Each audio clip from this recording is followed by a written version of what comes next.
አላህ ምቀኝነትን ይህን ሒስድን ከቀልባችን አላህ ያውጣልን። እኛ ላይ የሚመቀኙ ካሉንም በእኛ ላይም የተመቀኘብን ካለ አላህ ያዝልን። ምቀኝነት ከባድ በሽታ ነው። ምቀኝነት ወንድሞች እህቶች የኢብሊስ ባህሪ ነው። ምቀኝነት የአቡ ጀህል ባህሪ ነው። ምቀኝነት የይሁዶች ባህሪ ነው።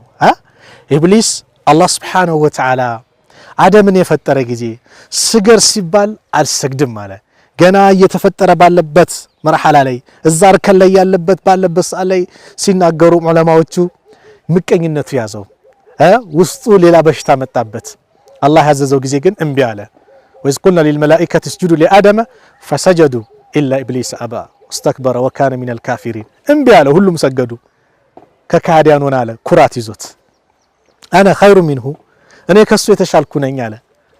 خلقتني من نار وخلقته من طين እኔን ከእሳት ፈጠርከኝ እሱም ከጭቃ ፈጠርከው ማን ነው የሚበልጠው አለ። ምቀኝነት ሒስድ አቡ ጀህልን አቡ ጀህል ያደረገው ምቀኝነት ነው። የአቡ ጀህል ጎሳ በኒ መኽዙም ይባላል። የነብዩ አለይሂ ሰላቱ ወሰላም በኒ ሐሽም ነው። በኒ መኽዙምና በኒ ሐሽም ይፎካከሩ ነበር። ሐጃጆች ሁጃጅ ሐጅ ለሐጅ የመጡ ሰዎችን ሲያበሉ አበላን አለ፣ ሲያጠጡ አጠጣን፣ ሲያለብሱ አለበስን እንዲያደረግናል።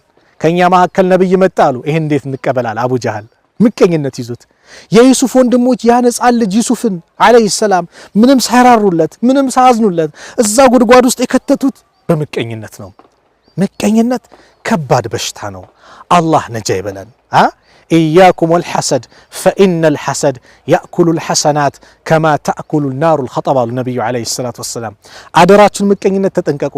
ምቀኝነት ማለት እሳት ልክ እንጨትን እንደምትበላው መልካም ስራችሁን ትበላባችኋለች፣ ታበላሽባችኋለች። ምቀኝነት ከባድ በሽታ ነው። ምን ማለት ነው? ምቀኛ እኮ ማለት እንዴት አላህ ለሱ ይሰጠዋል ብሎ አላህ ጋር መከራከር ማለት ነው። አላህ የፈለገውን ይሰጠዋል። አከፋፋይ ነው። ከሱ ሰጪ የለም። አላህ ለአንተ የሚበጅህ ነው፣ ለሱ የሚበጅህ ነው። በአላህ ስልጣን ላይ አንተ ጣልቃ ለምን ትገባለህ? አንቺ የቴ ለምን ጣልቃ ትገቢያለሽ? አላህ የሰጠውን አሚን ብሎ መቀበል ነው። አም يحسدون الناس على ما آتاهم الله من فضله ሰዎች አላህ በሰጧቸው ችሮታ ይመቀኛሉ እንዴ? አላህ ምቀኝነት ከባድ ነው። አንድ ቂሳ ልንገራችሁ። ምቀኛ ብዙ ጊዜ እንቅልፍ የለውም ይባላል። ሁሌ ተንኮል ነው። ነገ ከሌላ ምን ላድርግ፣ ለራሱ ማይጠቀም ለዛው ጉዳት ነው የሚያደርሱ። ምቀኛ ምን ላድርግ ምን ላስብ ነው የሚለው እና በአንድ ወቅት ይባላል ቂሳ ነው። አንድ ምቀኛ ሰው አንተ የፈለግከውን ገንዘብ ጠይቅ፣ ለጎረቤት ግን እጥፍ ነው የሚሰጠው ተባለ። ይሄ ምቀኛ ነው ሰው እንዴት ነው ለጎረቤት እጥፍ የሚሰጠው? አንተ ጠይቅ የፈለግከውን 100 ሺህ ብር ከጠየቅክ እንደምሳሌ አንድ ጎረቤት 200 ሺህ ብር ነው 200 ሺህ ብር ሙሉ። አዎ ለምን በቃ መብቱ። አንተ ብቻ ጠይቅ የፈለግከውን። ሚሊዮንም ከጠየቅ ለሱ 2 ሚሊዮን አለ። ይሄ ምቀኛ የሆነ ሰው ለሱም ራሱንም ይጎዳል ሰውንም ይጎዳል ብላችኋለሁ። እሱም አይጠቀም ብያችኋል። አሰበና ያ ጎረቤቱ እንዴት ከኔ በላይ ሊያገኝ እንዴት ከኔ ተሻለ ሊያገኛልና እንደዛማ ከሆነ እሱ ጥፍ የሚሰጠው ከሆነ የኔ አንድ አይን ይጥፋ አለ። የጎረቤቱ ስንት አይን እንዲጠፋ? 2 አይን እንዲጠፋ። ሱብሃንአላህ። የምቀኝነት ባህሪ ይሄ ነው። ሁሌ ተንኮል ማሰብ፣ ሁሌ በቃ ኸይር የሚባል የለውም። ከመሬት ተነስቶ ነው አንተ ላይ እኮ ችግር አይቶባል። ከመሬት እንዴት ከሱ ተለወጠ፣ እንዴት አገባች፣ እንዴት አገባ፣ እንዴት መኪና ያዘ፣ እንዴት ተለወጠ፣ እንዴት ደረሶች በዙለት። ያ አላህ ምቀኝነት አላህ ይጠብቀን። ይሄ በሽታ ወንድሞች ሳናስበው ወደ ኩፍርም ይወስደናል። ምቀኝነት ወደ ኩፍር በምን መንገድ ከተባለ ሰው እኮ ድግምት ሄዶ ጠንቋይ ቤት የሚያሰራው እኮ ቀልቡ ሲበላሽ ነው። የቀልብ መበላሸት ነው። ወንድሙ ላይ መጥፎ ሐሳብ ሲኖረው፣ እህቷ ላይ መጥፎ ሐሳብ ሲኖራት ድግምት ልታሰራ ትሄዳለች። ድግምት ለማሰራት መሄድ ጠንቋይ ቤት መሄድ ደግሞ ያከፍራል እኮ አይደል እንዴ? መን አታ አራፈን ፈሰደቀሁ ቢማ የቁል ፈቀድ ከፈረ ቢማ ኡንዚለ ዐላ ሙሐመድ ሰለላሁ ዐለይሂ ወሰለም አሉ ነብዩ ዐለይሂ ሰላቱ ወሰላም።